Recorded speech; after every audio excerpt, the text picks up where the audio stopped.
খায় নামাজটা পড়েই আয় কাহিনী শুরু করে। আপনারও তো সমস্যা আছে, আপনার লল কিনলে গিয়ে ঠিক আছে?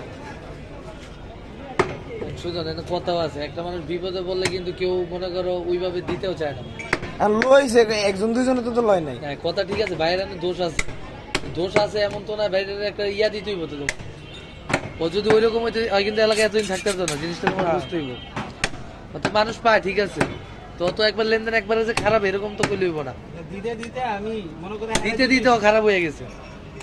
মনে করে দিতে দিতে আর আমার জান চলে না।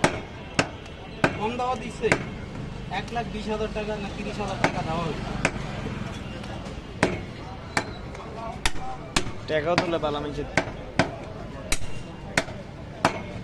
টিয়া মামা বেশি না 5,000, যদি 50,000 হইতো কালকে যে পিএফটা করছে ঠিক আছে ঠিক আছে।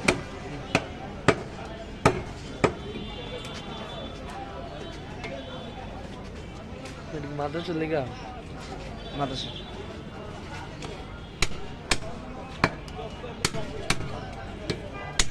জিরিতে পেয়ালা করে পানি নাম করা নাম করে তো কাম করে, ও তো এখন এমনি চলে।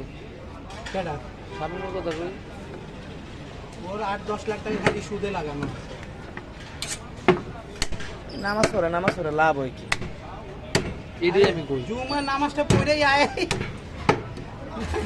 নামাজে কতবার হুজুর কইলো যে এরকম এরকম এরকম, ওর কোনো কথা কাটি গেছে? টাকার ব্যাপারে কালকে কইলো না হারাম আর হালালের কথা, হ্যাঁ? ওই কিন্তু মসজিদের ভিতরে, আমিও মসজিদের ভিতরে, ওই নামাজটা পড়েই আয় আমার লোকের কাছে। কি রে এতক্ষণ ওই কি শুনলো মসজিদে?